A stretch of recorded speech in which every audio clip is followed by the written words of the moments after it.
Baik, selamat siang Pak.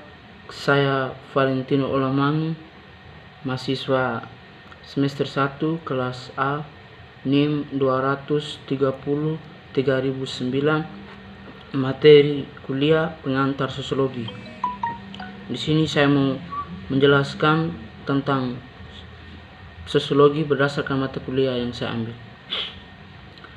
Sosiologi berasal dari bahasa Latin yaitu socius yang berarti kawan atau teman, sedangkan logos berarti ilmu pengetahuan. Jadi, sosiologi adalah ilmu pengetahuan tentang masyarakat.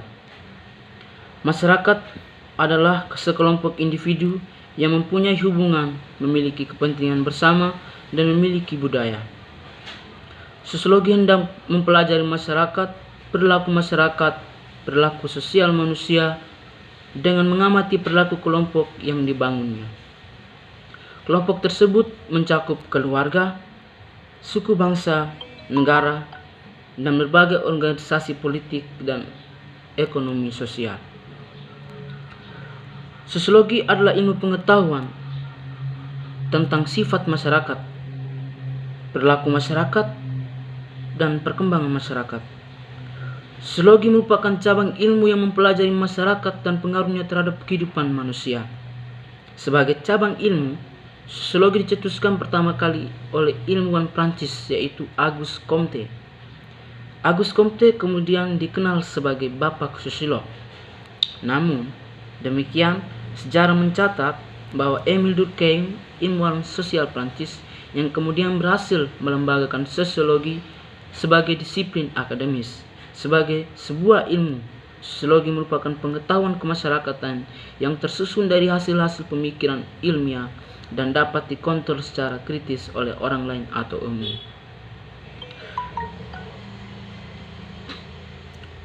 Sosiologi merupakan sebuah istilah yang berasal dari kata Latin socius yang berarti teman dan logos dari kata Yunani yang berarti cerita.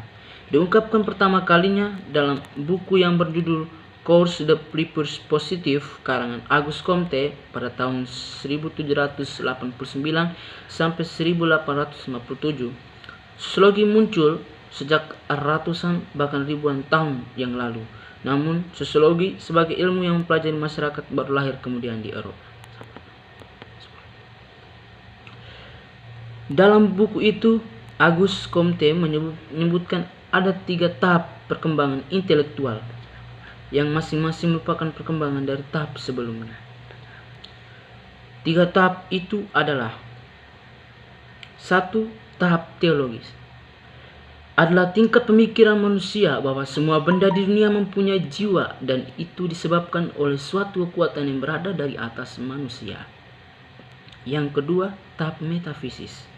Pada tahap ini manusia menganggap bahwa di dalam setiap gejala terdapat kekuatan-kekuatan atau inti tertentu yang pada akhirnya akan dapat diungkapkan. Oleh karena adanya kepercayaan bahwa setiap cita terkait pada suatu realitas tertentu dan tidak ada usaha untuk menemukan hukum-hukum alam yang seragam. Tahap yang ketiga, tahap positif, adalah tahap di mana manusia mulai berpikir secara ilmiah. Comte kemudian membedakan antara sosiologi statis dan sosiologi dinamis. Sosiologi statis memusatkan perhatian pada hukum-hukum statis yang menjadi dasar adanya masyarakat. Sedangkan sosiologi dinamis memusatkan perhatian tentang perkembangan masyarakat dalam arti pembangunan.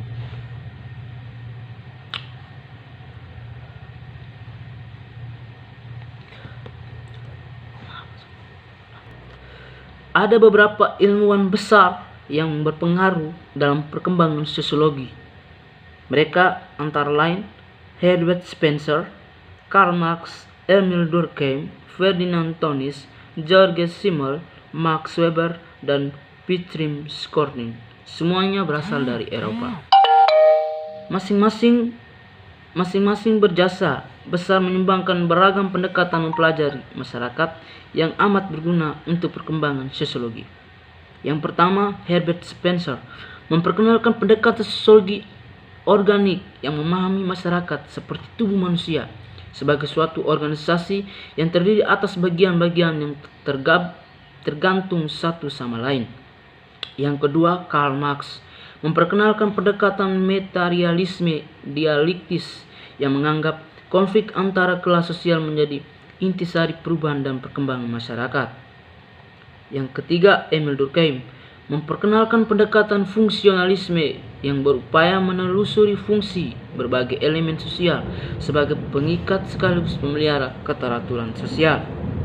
Max Weber memperkenalkan pendekatan Western atau pemahaman yang berupaya menelusuri nilai, kepercayaan, tujuan, dan sikap yang menjadi penuntun perilaku manusia. Definisi sosiologi. Berikut ini definisi sosiologi yang dikemukakan beberapa ahli. Yang pertama, Petrine Sukorin. Sosiologi adalah ilmu yang mempelajari hubungan dan pengaruh timbal balik antara aneka macam gejala sosial, misalnya gejala ekonomi, keluarga, dan gejala moral. Yang kedua, Roach dan Warren. Sosiologi adalah ilmu yang mempelajari hubungan antara manusia dan kelompok-kelompok. Yang berikut, William of Osborne dan Meyer of Nippon. Sosiologi adalah penelitian secara ilmiah terhadap interaksi sosial dan hasilnya yaitu organisasi sosial. Yang berikut, John von Dorn dan C.J. Lemers. Sosiologi adalah ilmu pengetahuan tentang struktur-struktur dan proses-proses kemasyarakatan yang bersifat stabil. Yang berikut, Max Weber. Sosiologi adalah ilmu yang berupaya memahami tindakan-tindakan sosial. Yang berikut, Solé Somardian dan Solé Somardi. Sosiologi adalah ilmu kemasyarakatan yang mempelajari struktur sosial dan proses-proses sosial termasuk perubahan sosial. Yang berikut, Paul B. Horton. Sosiologi adalah ilmu yang memusatkan penelaahan pada kehidupan kelompok dan produk kehidupan kelompok tersebut. Sojourner Canto. Sosiologi adalah ilmu yang memusatkan perhatian pada segi-segi kemasyarakatan yang bersifat umum dan berusaha untuk mendapatkan pola-pola umum kehidupan masyarakat. Yang berikut, William Colburn. Sosiologi adalah suatu upaya ilmiah yang mempelajari masyarakat dan perilaku sosial anggotanya dan menjadikan masyarakat yang bersangkutan dalam berbagai kelompok dan kondisi. Pokok bahasan sosiologi. 1. Fakta sosial. Fakta sosial adalah cara bertindak, berpikir, dan berperasaan yang berada di luar individu dan mempunyai kekuatan memaksa dan mengendalikan individu tersebut. Contohnya, di sekolah, seorang murid diwajibkan untuk datang tepat waktu, menggunakan seragam, dan bersikap hormat kepada guru. Kewajiban tersebut dituangkan ke dalam aturan dan memiliki sanksi tertentu jika dilanggar. Dari contoh tersebut, bisa dilihat adanya cara bertindak, berpikir, dan berperasaan yang ada di luar individu atau sekolah yang bersifat memaksa dan mengendalikan individu atau murid. Yang berikut, tindakan sosial. Tindakan sosial adalah suatu tindakan yang dilakukan dengan mempertimbangkan perilaku orang lain. Contoh, menanam bunga untuk kesenangan pribadi bukan merupakan tindakan sosial, tetapi menanam bunga untuk diikutsertakan dalam sebuah lomba sehingga mendapatkan perhatian orang lain merupakan tindakan sosial. Yang berikut, khayalan sosiologi. Khayalan sosiologis diperlukan untuk dapat memahami apa yang terjadi di masyarakat maupun yang ada di dalam diri manusia. Menurut Wright Mills, dalam khayalan sosiologi, kita mampu memahami sejarah masyarakat, riwayat hidup pribadi, dan hubungan antara keduanya. Misalnya, jika di satu daerah hanya miliki satu orang pengangguran, maka pengangguran itu adalah trouble atau masalah. Masalah individu ini pemecahannya bisa lewat peningkatan keterampilan pribadi. Sementara jika di kota tersebut ada 12 juta penduduk yang menganggur dari 18 juta jiwa yang ada, maka pengangguran tersebut merupakan isu yang pemecahnya menuntut kajian yang lebih luas lagi. Yang berikut, realitas sosial. Seorang sosiolog harus bisa menyikapi berbagai tabir dan mengungkapkan tiap helai tabir menjadi suatu realitas yang tidak terduga. Syaratnya, sosiolog tersebut harus mengikuti aturan-aturan ilmiah dan melakukan pembuktian secara ilmiah dan objektif dengan pengendalian prasangka pribadi dan pengamatan tabir secara jeli serta menghindari penilaian normatif.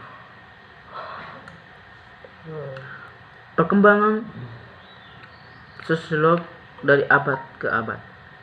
Banyak ilmuwan-ilmuwan besar pada zaman dahulu seperti Socrates, Plato, dan Aristoteles beranggapan bahwa manusia terbentuk begitu saja tanpa ada yang bisa mencegah masyarakat mengalami perkembangan dan kemunduran.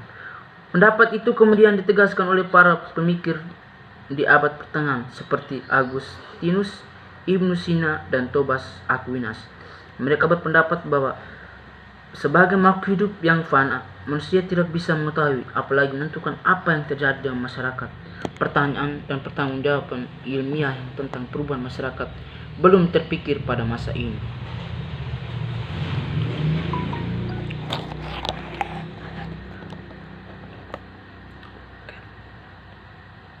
Pengaruh dan perubahan yang terjadi pada di abad pencerahan.